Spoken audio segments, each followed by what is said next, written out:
Okay, let's dive right into this. Welcome to The Explainer. Today, we're taking a look under the hood of the global macroeconomic interface. Seriously, if you've ever looked at the world and just wondered how these massive, totally invisible streams of goods, services, and money continuously flow and somehow balance themselves out across borders, well, you're in the exact right place. We're going to decode the basic concepts of open economy macroeconomics and transform some pretty complex equations into clear, understandable data streams. So here is our agenda for today. We're going to hit number 1, global flows of goods, 2, global flows of capital, 3, the ultimate economic balance, 4, real versus nominal exchange rates, and 5, purchasing power parity explained. All right, let's get started. Section 1. Global flows of goods. At its absolute most fundamental level, an open economy interacts with the rest of the world through its system inputs and outputs. And in economics, we call those imports and exports. Now, we track the total impact of these flows using a metric called net exports. Simply put, it's just the value of a nation's exports minus its imports. Let's think about what this looks like in the real world. Say your household goes out and buys a brand new car from Volvo, the Swedish car maker. That action actually reduces U.S. net exports, right? Because you've just purchased a foreign import. But on the flip side, if a domestic company like Boeing sells a massive passenger jet to an airline in another country, that raises U.S. net exports. You take all those Volvo purchases, subtract them from all those Boeing sales, and boom, you get your net exports. This incredibly simple calculation tells us a country's fundamental commercial state. Basically, are they a buyer or a seller on the world stage? If exports are greater than imports, the country is a net seller, meaning they're running a trade surplus. But if imports exceed exports, meaning the country buys way more from abroad than it actually sells, it's running a trade deficit. And honestly, this is exactly what politicians and economists are arguing about every time you hear them debating trade policy on the evening news. Moving right along to Section 2, Global Flows of Capital. Let's build on what we just learned by shifting away from the physical side of the network, the cars and jets, over to the financial side, to see how digital capital actually moves across borders. Okay, so just like we had net exports for physical goods, we have a metric called net capital outflow, or NCO, for financial assets.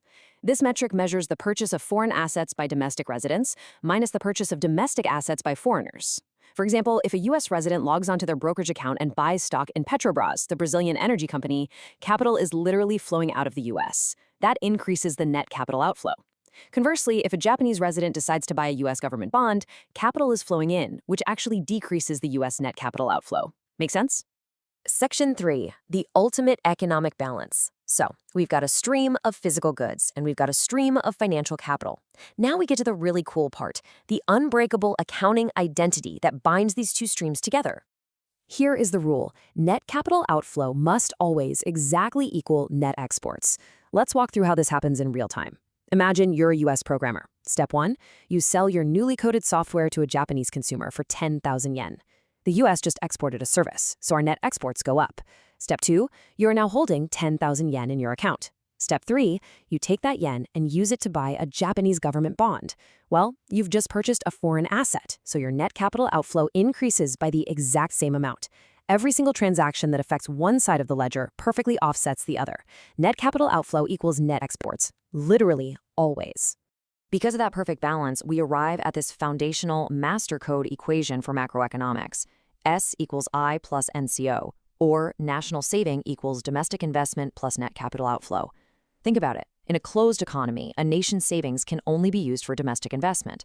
But in an open, globally connected economy, every single dollar saved by a citizen can go down one of two paths. It can finance a new factory right at home, or it can be used to purchase a financial asset abroad. So the crucial point is that a nation's entire pool of saving splits perfectly into exactly two pieces: domestic investment and net capital outflow. When a nation's saving exceeds its domestic investment, that extra capital has to flow out into the world. And when a nation's domestic investment exceeds its saving, it actually has to draw in foreign capital to make up the difference. They are absolutely inextricably linked. All right, Section 4, real versus nominal exchange rates. Now that we've mapped out the flows of goods and capital, we need to understand the conversion algorithms that actually allow all these transactions to happen. The nominal exchange rate is exactly what you see at the bank or one of those airport exchange kiosks. It's just the rate at which you trade one currency for another, like trading dollars for yen. But economists, they care way more about the real exchange rate. This translates those digital currency price tags into actual physical purchasing power by comparing the prices of real-world goods. It's essentially the rate at which you can trade American rice for Japanese rice. By factoring in both domestic and foreign prices, the real exchange rate tells us how competitive a country's goods actually are on the global market. And honestly, this is exactly why a vacation in one country feels incredibly cheap, while the exact same trip to another country feels wildly expensive. Section 5. Purchasing Power Parity Explained.